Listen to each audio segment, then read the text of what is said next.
Bonjour! Aujourd'hui, nous allons commencer une nouvelle série, une série de biographies que je vais essayer d'écrire sur différents personnages historiques importants, illustres, voire héroïques. Biographies que je vais essayer de rendre la plus exhaustive possible.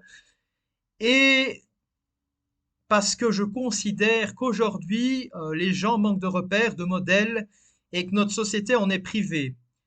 Et c'est pour cela que notre société est malade aujourd'hui. Aujourd'hui, nous allons parler d'Albert Ier, qui est, selon moi, l'un, si pas le plus grand soldat de la Première Guerre mondiale. Albert Ier fut le troisième roi des Belges. Il a régné de 1909 à 1934. Il est notamment connu pour avoir été le roi chevalier durant la Première Guerre mondiale, car il a fait preuve de beaucoup de courage durant celle-ci. Il épousera en 1900 Élisabeth de Bavière, avec qui il aura trois enfants, le futur Léopold III, Charles et Marie-Josée. Il était féru d'escalade, mais mourra tragiquement en 1934 à Marche-les-Dames. Revenons dans le passé. Il est né le 8 avril 1875 à Bruxelles. Ses parents étaient Philippe de Belgique, comte de Flandre et frère de Léopold II, et sa mère était Marie de Hohenzollern-Sigmaringen.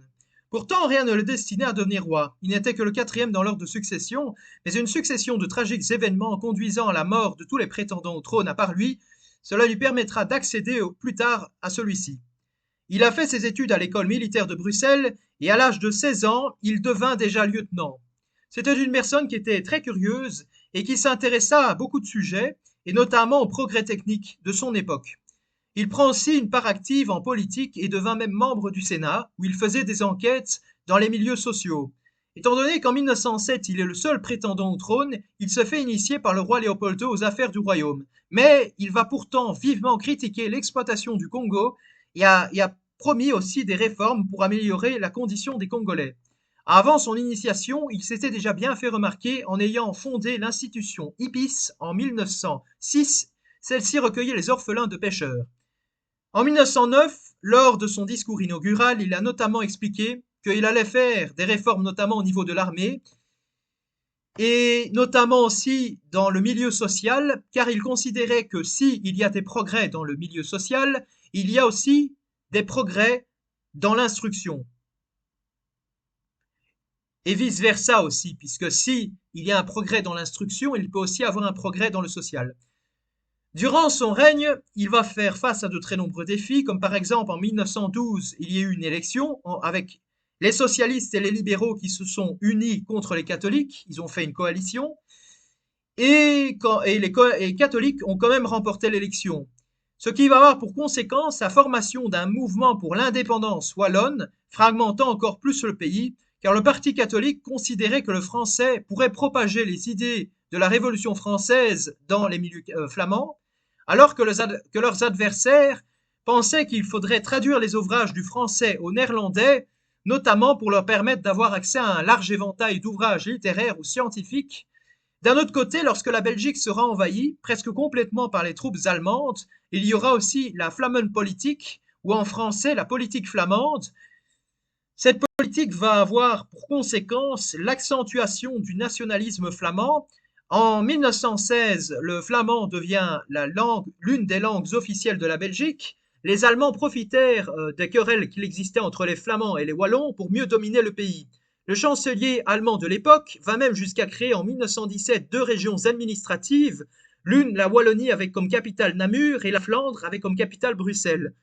Durant la période d'avant-guerre, il va s'occuper, Albert Ier, des relations internationales et va tenter de nouer des alliances diplomatiques, s'inquiétant que la rivalité franco-allemande puisse déboucher sur un conflit mondial.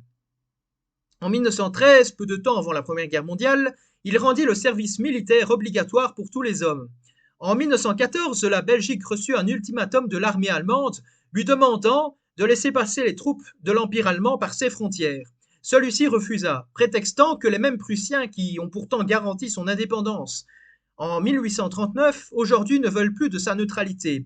La Belgique, qui ne fut pourtant pas prête, elle ne comptait que 200 000 soldats, prêts pour le combat. Le roi devint commandant comme le lui garantit la Constitution.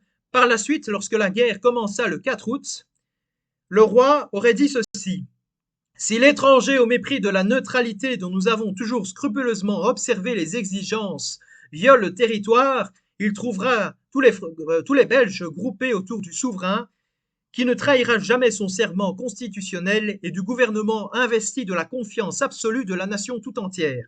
Un pays qui se défend, s'impose au respect de tout ce pays, ne périt pas. Dieu sera avec nous dans cette cause juste. Vive la Belgique indépendante! Les combats commencèrent tout d'abord autour de Liège, permettant de retarder les troupes allemandes pour leur permettre de ne pas atteindre Paris. Par la suite, lorsque les forts de Namur seront anéantis, le roi va prendre des initiatives stratégiques comme faire évacuer Anvers, en effet, car les Allemands commencèrent de plus en plus à marteler avec des obus les forts de la ville. Le roi va alors se retrancher avec ses troupes, mais aussi avec sa famille à La Panne, près de l'Isère, et celui-ci va alors ordonner la levée des digues de Nieuport, ce qui va avoir pour conséquence d'inonder les campagnes environnantes pour que les Allemands ne sachent pas atteindre leur position. Même si l'armée belge était impuissante face à l'avancée des troupes allemandes, celles-ci furent capables de résister assez de temps pour que les Français et les Anglais puissent se défendre face aux Allemands à la bataille de la Marne. Malheureusement, le ravitaillement était mauvais, donc il y avait un manque de nourriture, et le froid et les maladies, en plus, qui furent plus facilement transmissibles de par le fleuve, tuèrent des soldats, affaiblissant encore plus l'armée.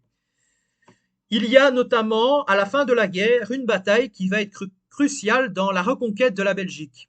Cette bataille s'appelle la bataille de Torhout-Tielt, qui fut décisive pour la reconquête d'abord de la Flandre, car celle-ci permit la libération de Bruges et puis par la suite de Bruxelles. Le roi prit part à la conférence de paix en essayant le plus possible de s'opposer à un traité trop humiliant contre l'Empire allemand. Cependant, la Belgique reçut en compensation les cantons rétimés qui furent cédés à la Prusse en 1815, mais aussi des compensations financières et des matières premières et du bétail. Le roi, en rentrant à Bruxelles, fit un discours, aurait fait ce discours, je cite, « Je vous apporte le salut de l'armée. Nous arrivons de l'Isère, mes soldats et moi, à travers nos villes et nos campagnes libérées, et me voici devant les représentants du pays. Vous m'avez confié il y a 4 ans l'armée de la nation pour défendre la patrie en danger. Je viens vous rendre compte de mes actes, je viens vous dire ce qu'ont été les soldats de la Belgique, l'endurance dont ils ont fait preuve, le courage et la bravoure qu'ils ont déployés, les grands résultats acquis par leurs efforts. » Après la guerre, de par son prestige, les différents partis politiques acceptèrent que pour des questions graves, le roi puisse avoir un certain arbitrage par la suite.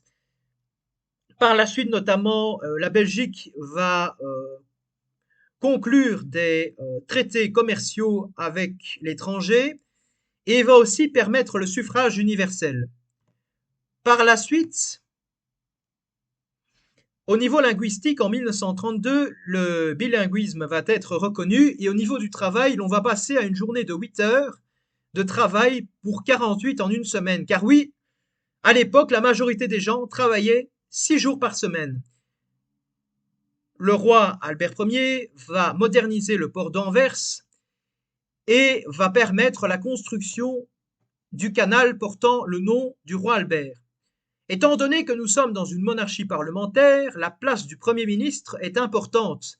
Sous le roi Albert Ier, le premier Premier ministre fut François Scollart, qui est resté du 9 janvier 1908 au 17 juin 1911. Il était du Parti catholique. Pendant la guerre, ce fut Charles de Broqueville, du 17 janvier 1911 au 1er juin 1918. Et c'était la coalition des 3 partis, libéraux, ouvriers et catholiques. Et le dernier Premier ministre fut de nouveau Charles de Broqueville, du 22 octobre 1932 au 20 novembre 1934, et il faisait partie de la coalition catholique et libérale. Finalement, nous allons analyser 2 affiches de propagande. La première, l'on voit le roi qui tient derrière lui, je veux dire que le roi Albert Ier tient le drapeau français, mais derrière lui se tient le drapeau belge. Et cela donc pour symbolique, d'après moi, que d'un côté, il défend la Belgique, mais aussi la France, parce que, comme on peut le voir en dessous de la fiche de propagande, il est noté « Vous ne passerez pas ».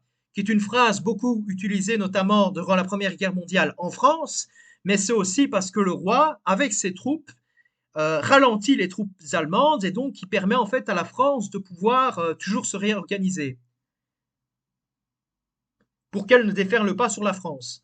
La deuxième affiche de propagande date par contre de 1918, où l'on voit le roi face au Kaiser Guillaume II, et au-dessus du roi Albert, il y a un ange, et au-dessus du roi Guillaume II, il y a la grande faucheuse. Et en dessous, il y a noté le Kaiser 1914. Voyez, vous avez tout perdu. Albert Ier en 1918. Vraiment? Et je vais vous lire toute l'affiche en tant que telle, puisqu'il n'y avait pas que ça.